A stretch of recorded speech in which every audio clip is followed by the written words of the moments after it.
Чудесный дом, он 18 века, он оригинальный дом, принадлежавший композитору Клементи, который, оказывается, довольно долго жил в Лондоне. Мы считали, что он итальянец, он и есть итальянец, но он, оказывается, долго жил в Лондоне. У него какая-то была фирма, которая делала музыкальные инструменты. Раньше здесь в доме было довольно много, уже в нижнем этаже довольно много музыкальных инструментов. Сейчас фирма Клементи, сейчас я вижу только один.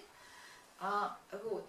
Но дальше у этого дома длинная история, музыкальная и не музыкальная. Здесь был Мендельсон, здесь останавливался и еще какие-то музыканты великие.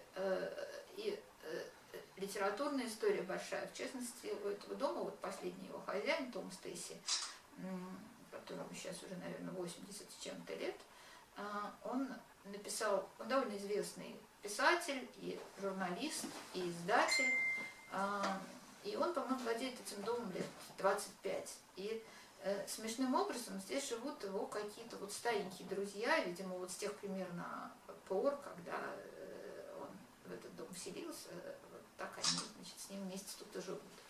Жена его скульптор прекрасный, и большая часть этого дома наполнена, украшена ее прекрасными скульптурами. Мы готовимся тут к новогодней вечеринке в этих чудных стенах. И эта новогодняя вечеринка, она такая будет, с одной стороны, в общем, спонтанная, вот, с другой стороны, есть некоторые такие хорошо приготовленные экспромты. Например, должна быть поэт Вера Павлова. Это прекрасный, любимый очень мной поэт и человек. Вот, и она будет читать из своей новой, может быть, из каких-то своих старых книг.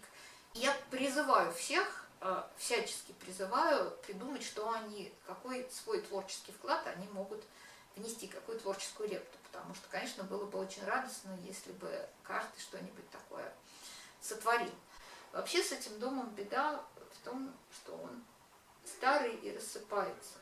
И никто как бы особенно этим процессом не озабочен. С одной стороны, это прекрасно, потому что он абсолютно сохраняет свое лицо, он не меняется. Вот. С другой стороны, это, конечно, приводит к тому, что инструмент тут сильно расстроен, студии тут сильно скрипят, и так далее, и так далее, и так далее. Вот. Но мне кажется, что все можно отдать вот за ту настоящую атмосферу старого Лондона, в которую тут вот окунаешься, погружаешься.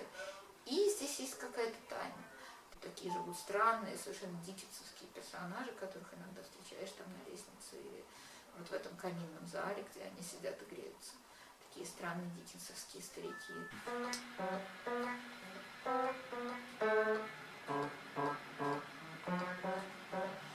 Нет, плохо.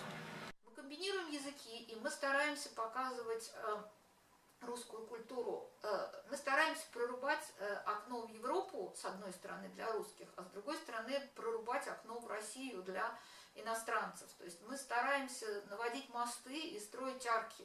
Поэтому мы и назвались так «Арка», имея в виду вот такое вот соединение культур. А на самом деле за этим всем присутствует мысль, что в культурах столько переплетений, пересечений, что вот эта национальная составляющая, она потихонечку уходит вообще просто. И остается интернациональная составляющая, остается то, что нас объединяет. Еще не начали, но собираемся под аркой этой нашей открыть какие-нибудь обучающие программы, которые будут называться, ну не знаю, например, «Русский док» или как-нибудь еще.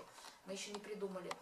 Но я думаю, что это будут какие-то программы, которые, может быть, будут учить язык через театр. Я бы хотела, чтобы и англофоны, наши актеры, давали такие курсы. И наоборот, русские актеры преподавали курсы для иностранцев, вот это обучение языку через театр. Безусловно, будут курсы переводов. Вот это просто у нас уже вообще вот должно быть где-то, не знаю, в январе-феврале, но, видимо, в феврале должны приехать переводчики, которые проведут интенсив по переводу. Я надеюсь, что это состоится. Поэтому у нас идея ввести годовое членство. Оно я надеюсь, будет членам давать какие-нибудь привилегии. Мы еще не придумали какие, но, во-первых, там билеты будут дешевле, это понятно. Может быть, какую-то возможность привести гостя, может быть, какие-то VIP-встречи с участниками наших мероприятий. У нас замечательные идеи, которые мы бы хотели реализовать, и для этого нам нужна поддержка всяческая, финансовая и человеческая, особенно человеческая. Поддержка идеями, поддержка силами, поддержка волонтерская и всякая другая поддержка. Спасибо.